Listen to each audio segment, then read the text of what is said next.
గురుగారు తదుపరిగా మిథున రాశి గురించి చెప్పండి. మిథున రాశి వారికి ఈ యొక్క సెప్టెంబర్ నెలలో అమ్మ గురుడు వ్యయస్థితిగతుడై ఉంటాడు.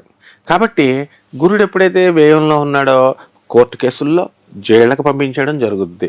ఇప్పుడు ఉదాహరణకి మన కవిత గారు ఉన్నారు, కేసీఆర్ గారు అమ్మాయి, గురుడు వ్యయంలో ఉన్నాడు, జైలుకి వెళ్ళి వచ్చింది ఆమె, ఇబ్బందులు.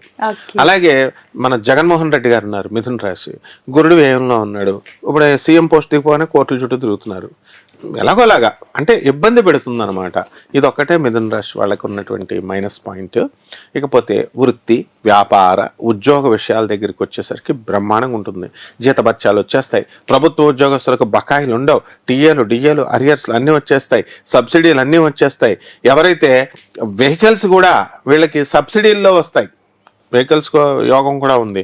అండ్ ఫుడ్ విషయంలో మాత్రం వీళ్ళు బ్రహ్మాండంగా తింటారు, భోజన ప్రియులు. ఈ నెలంతా కూడా మంచి మంచి మృష్టాన్న భోజనాలు తింటారు. ఇక రైతులు బ్రహ్మాండంగా పండిస్తారు, పంటల్లో లాభాలు, తర్వాత ఖరీదైనటువంటి వస్తువులు, ఖరీదైనటువంటి ఫోన్లు, గాడ్జెట్స్ అలాంటివి కొంటారు. అప్పుల్లో ఉన్న వాళ్ళకి అప్పులు ఎక్కువ చేస్తారు మిథున రాశి వాళ్ళు. అప్పులు తీర్చే అవకాశం అయితే లేదు, అప్పులు కావాలని తెచ్చరు, డబ్బులు ఉంటాయి, తర్వాత ఇద్దామని దాస్తారనమాట. అంటే వీళ్ళు ఏంటంటే గురుడు 12 ఉన్నాడు కదా, అందుకని వీళ్ళు దాన ధర్మాలు, గుళ్ళు, గోపురాలు ఇలా కొంతమంది చేస్తే వీళ్ళు ఏం చేస్తారు, స్వీట్లు కొనుక్కొని ఎక్కువ తినేస్తారు. గురుడు 12 ఉంటే స్వీట్లు అంటే చాలా ఇంట్రెస్ట్ అనమాట వీళ్ళకి. సో తీపి పదార్థాలు అంటే భోజనానికి బాగా ఎక్కువ ఖర్చు పెట్టుకుంటారు. తర్వాత వాళ్ళ పిల్లలు ఫుడ్ అవుతారు. అంటే రోజు బుకింగ్ చేయడం వల్ల స్విగ్గీకో వాటికి రోజు బుకింగ్ అందువల్ల కిచెన్ ఎలా ఉంటుందంటే చాలా నీట్ గా ఉంటుంది. అబ్బో ఈమె కిచెన్ ఎంత మంచిగా పెట్టుకుంటుందో అని మిథున రాశి వాళ్ళందరినీ, వాళ్ళ మొగుళ్ళు ఫ్రెండ్స్ ఉంటారు కదా, వాళ్ళు వచ్చిన వాళ్ళు, అబ్బా నిన్ను అప్రిషియేట్ చేయాలా, ఎంత బాగా పెట్టుకున్నావో కిచెన్ అంటారు. వాళ్ళ ఆయన ఏమంటాడు, వాళ్ళని అప్రిషియేట్ అలా అంటే రోజు రెచ్చిపోద్ది, ఈమె అసలు వంటే చేయట్లేదు, నెల నుంచి బుకింగే చేస్తుంది అంటారు. మిథున రాశి వాళ్ళందరూ ఈ నెల భోజనాలు నెలలో వండరు. నెక్స్ట్ వ్యాపారాలు వచ్చేసరికి వీళ్ళు స్టార్ట్ చేసుకోవచ్చు చక్కగా, ఎలక్ట్రానిక్ సంబంధమైనటువంటి వ్యాపారాలు, కంప్యూటర్ బిజినెస్లు, చక్కగా వీళ్ళకి మంచి బిజినెస్లు జరుగుతాయి. వ్యాపారం ఉన్న వాళ్ళకి ఇంకొంచెం మంచిగా వస్తువులు పెంచుకోవడమే వ్యాపార పరంగా లాభమే తప్ప నష్టం లేదనమాట వీళ్ళకి. చేపల బిజినెస్ వీళ్ళు ఒకటే చేయకూడదు, వీళ్ళకి ఏంటంటే ఫారిన్ ప్రొడక్ట్స్ అమ్మకూడదు. ఎక్స్పోర్ట్స్ ఇంపోర్ట్స్ బిజినెస్ లో ఉన్న వాళ్ళకి లాస్. ఫారిన్ వెళ్ళాలి అనుకున్న వాళ్ళకి వీసా వాటి గురించి అడ్డంకి ఉంటుంది. అంటే ఏదో విజిటింగ్ మీద వెళ్ళి రావచ్చు, కానీ చాలా మంది ఫారిన్ ఛాన్సెస్ వచ్చిన వాళ్ళకి రిజెక్ట్ అయిపోయినాయి వీసాలు. అంటే ఇంకా టైం రాలేదు వాళ్ళకి. అప్పుడు దెబ్బలు, గొడవలు వాటిని ఎలా ఉండదు, యాక్సిడెంట్స్ వీళ్ళే చేసేస్తారు. వీళ్ళకి యాక్సిడెంట్స్ అవ్వవు. మిథున రాశి వాళ్ళు బైకులు నేర్చుకుంటూ అమ్మాయిలు తీసుకెళ్లి మగాళ్ళని గుద్దేస్తారు.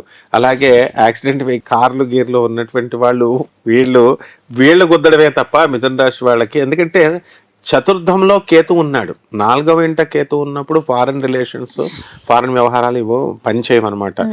వీళ్ళు ఏంటంటే మిథున రాశి వాళ్ళు ఏవి లింకులు వస్తే అవి నొక్కేస్తూ ఉంటారనమాట. దానివల్ల వీళ్ళ అకౌంట్ లో డబ్బులు పోవడం ఖాయం అనమాట. ఈ నెలలో ఆ జాగ్రత్తలు వీళ్ళు తీసుకోవాల్సినటువంటి అవసరం.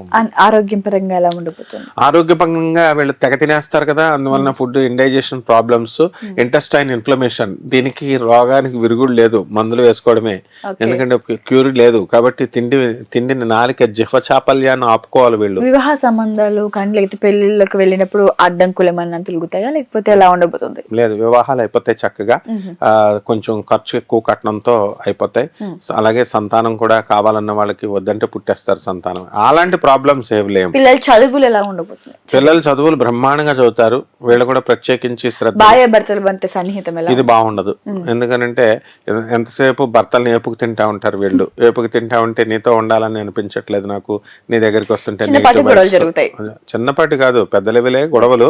కానీ ఈ యొక్క మిథున రాశి వాళ్ళు టాక్టిక్స్ గా మెస్మరిజం పవర్ ఉంటుంది వీళ్ళకి, వాళ్ళని బుట్టలో పెట్టేస్తారు. పాపం భర్తలు మంచోళ్లే, వాళ్ళు చెప్పేది కరెక్టే, వీళ్ళు మారమంటే వీళ్ళు మారరు. ఇల్లు ఏమైనా కొనే అవకాశం ఉన్న ప్లేస్ నుంచి చేంజ్ అయ్యే అవకాశం? ఆల్రెడీ ఇల్లులు కొనేశారు, కొనేసి భర్తను ఇంకా తన శక్తి మేరకు కొంత డబ్బు ఉంది, నువ్వు అక్కా చెల్లెళ్ళకి ఇచ్చేస్తావు కాబట్టి క్రిమినల్ ప్లాన్స్ వేసేస్తారు ఈ మిథున రాశి వాళ్ళు. ఇప్పుడు కొనేసే ఇంకోటి కొను అని డాక్యుమెంటేషన్ వరకు వెళ్తుంది. డాక్యుమెంటేషన్ వెరిఫై అయినా కూడా అవ్వదన్నమాట. కాబట్టి ఈ విధంగా ట్రయల్స్ మాత్రం వేస్తూ ఉంటారు మిథున రాశి వాళ్ళు. మరి కొద్దిపాటి ఉన్న లోపాలకి చేసుకోవాల్సిన పరిహారాలు ఏంటి? పరిహారాలు అద్భుతంగా ఉంటాయి. మరి కేతువు బాగుండలేదు కాబట్టి కేతు జపము, కేతు స్తోత్రాలు, కేతువుకి కిలోంపావు ఉలవల్ని, ఈ యొక్క అన్ని రంగుల వస్త్రాలని పేదవాళ్ళకి దానం చేయాల. తర్వాత చక్కగా సున్నుండలు తయారు చేసి ఉలవచారును తయారు చేసి పెరుగుతో కూడినటువంటి ఉలవచారుతో అన్నదానాలు చేయాలి. పేదలకు చేయాలి, పేదలకు చేస్తే బెస్ట్. ఆ తర్వాత గరికె గడ్డిని తీసుకొని ఓం గణేశాయ నమః అన్న మంత్రంతో లడ్డూలని, మోదకాలను, ఇప్పుడు వచ్చేది ఎలాగో మనకు వినాయక చవితి కాబట్టి దానికి వినాయకుడిని ఆ నెలంతా కూడా పూజ చేసుకుంటే సరిపోతుంది. అలాగే ధూమావతి అమ్మవారికి దశమహావిద్యల్లో ఒకటైనటువంటి ధూమావతి అమ్మవారిని వాళ్ళ ఇళ్లలో హోమం చేసుకోవాలి, ఎక్కడో బయట గుళ్ళల్లో కాదనమాట. ఈ విధంగా చేసుకుంటే బ్రహ్మాండంగా ఉంటుందమ్మా. థ్యాంక్ యూ గురుగారు, thank you so much. Thank you అమ్మా.